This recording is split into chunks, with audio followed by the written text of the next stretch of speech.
Hi there everyone, my name is Zach and welcome to my channel.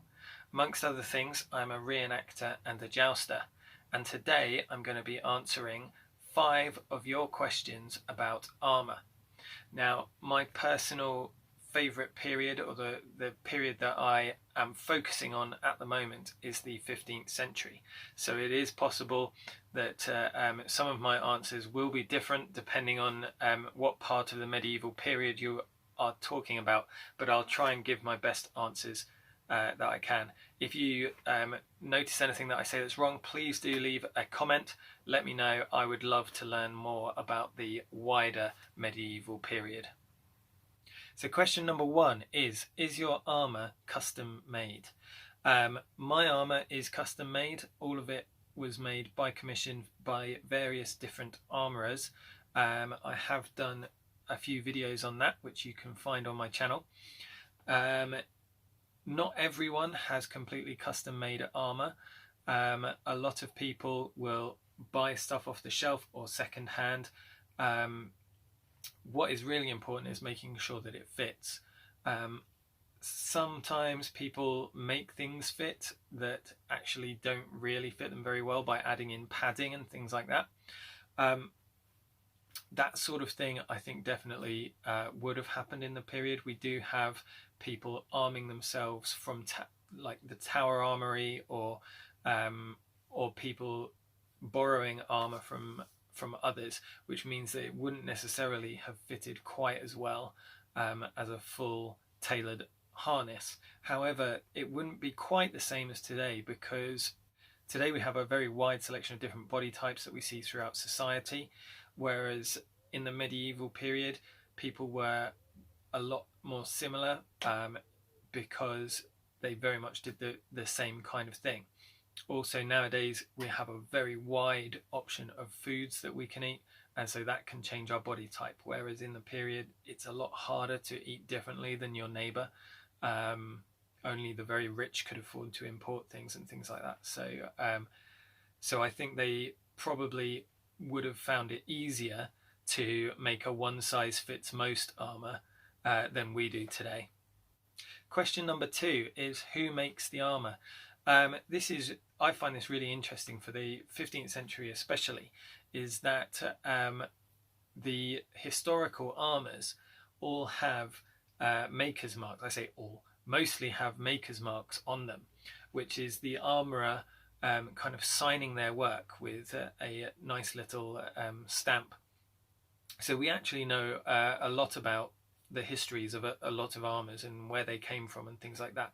There's still a lot of unknowns about that, but it's really nice when you can sort of see 2 different armours in 2 different museums and know that they were made by the same person. Nowadays, armourers do exactly the same thing.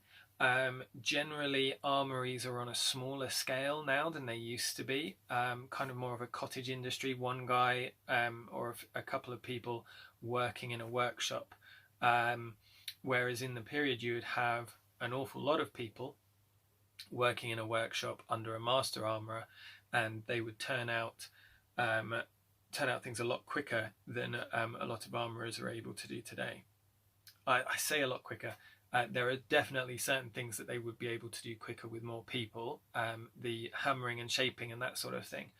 But things like grinding is a lot harder when you don't have power tools and things like that. So actually the finish of an armour, how shiny it is, was a very big contributing factor to the price of the armour in the medieval period. Much more than it is now. On a reenactment battlefield, you see most people are wearing nice shiny armour. That would be the preserve of the very rich in the 15th century. It just the amount of man hours that would go into polishing something up from a forge black all the way up to a mirror polish by hand, and yes, they did have some water powered tools, but for the most part by hand, is just absolutely huge, and that would be reflected in the cost. I'm not sure that's actually answered the question fully. Who makes the armour? Various workshops. In the period they were a lot bigger than they are today. Yeah. question number 3. How much can you see in your helmet? That very much depends on the helmet. When I'm jousting, I'm wearing an armet. You will see a picture here. This particular armet is designed for jousting specifically, and so it's got a very thin eye slit. It's quite difficult to see certain things, but when you're jousting, you only need to see straight ahead. You only need to see the person on the other horse that is charging towards you. There are 2 ways really that you're able to see out of these jousting visors. They're designed basically to protect you as much as possible. One of them is to have the visor extremely close to your eyes. So if you just take your fingers like this and put them kind of about a centimetre apart and hold them in front of your face, then you can't see very much. But the closer you move them to your eyes, the more that you can see. If you have just been looking at your computer screen or phone screen through your fingers, then please do hit a like. If I've got that much power over your fingers, then hopefully that will get a like for this video.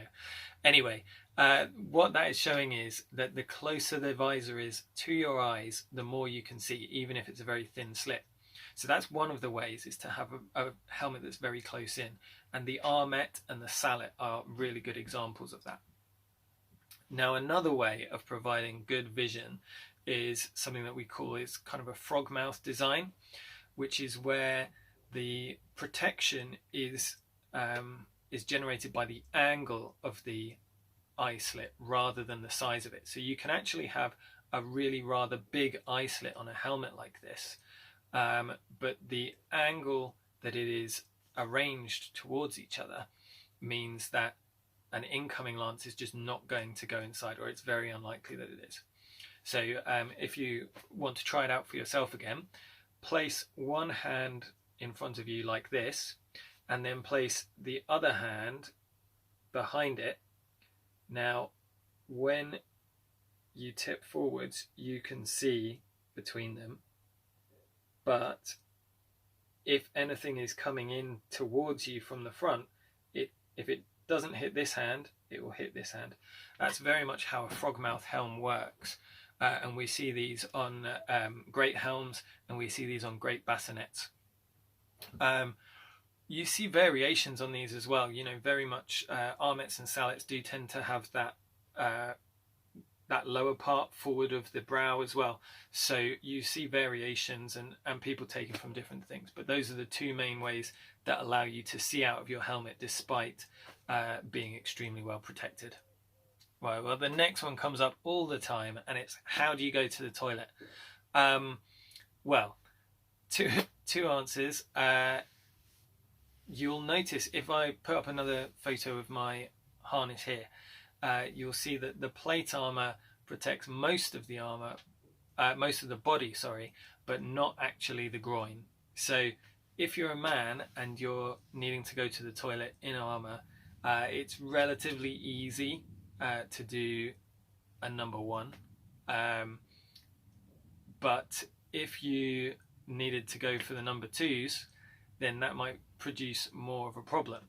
But that's not so much to do with the armor itself. To a certain extent, yes, but it's actually more to do with the clothing that you wear underneath. Especially in the 15th century, you wear hose, that your trousers are actually tied to your doublet, so your jacket. And so that actually makes it very difficult to go to the toilet without completely undoing all of the points or the ties all around your waist. Obviously that gets a lot harder when you are in armour. So there is a document from the 15th century which suggests that before a man should commit himself to hose or armour, he should void himself fully. So you can see there, he's not just talking about armour, he's saying don't even bother putting your hose on until you've gone to the loo. So it was a lot more difficult just in everyday life for a man particularly to go to the toilet. So actually they would be quite used to going for maybe 12 hours at a time without going to the loo, maybe going first thing in the morning and then last thing at night. That may be a bit too much detail, but people do always ask, so I wanted to answer that one. Okay, question number 5. This is the last one for today, and that is, how comfortable is it riding in armour? Well, first of all, if your armour fits you, it is reasonably comfortable. It's generally not a problem. When I am jousting, and I think this goes, whether you're jousting or not, whether just when you're putting on your armour, you really need to make sure that it is put on properly. So everyone's got their own little things that they do to make sure it fits properly. Some people jog on the spot to shake it about a bit, make sure it's settled before they carry on to the next part. Some people will do lunges and things like that just to make sure that it's not tied up too tight. But it is very important when you're wearing armour that it is put on correctly, and having someone that you know and that is well used to your armour and used to putting your armour on is really, really helpful with that. Especially when it comes to putting on the upper half. If you don't know, you can't put on the upper half of armour by yourself. Let me rephrase that. Most armours are exceedingly difficult to put on by yourself when you get above the waist. I know some people have done it, so if you're going to leave that comment, don't, just leave a different comment instead. Anyway, the armour goes on. You need to make sure that it is all properly as it should be. Everything is done up to the right tightness and things like that. And then generally, as long as that's fine, then you'll be fine. You probably won't even feel it. This is especially true if you're in a medieval style saddle, which are designed to help you sit high with straight legs. This means that then your legs aren't having to curl around in a slightly strange way, and means that your leg armour doesn't need to bend in multiple ways that it generally isn't designed to do. So a medieval saddle does actually, or can actually, increase the comfort levels of riding. A little thing to that is that generally, if you really want the absolute maximum comfort, the saddle needs to be fitted to you, to your horse, and to your armour, because there's so much going on that really the person making the saddle, the saddler, probably, definitely, needs to take into account how the different parts of the saddle are going to interact with the lower part of your armour, and so on. Well, I hope those answers have been interesting. I would love to answer some more questions, so if you have any more, please do leave them in the comments down below. If you haven't subscribed, please do that now. I'm really blown away by how many people have subscribed already, and I would love to hit 400 by the end of the year. I know there's not long for that, but if you could help me do that, that would be really, really great. Share this with your friends, leave a like if you haven't already, and I will see you in the new year.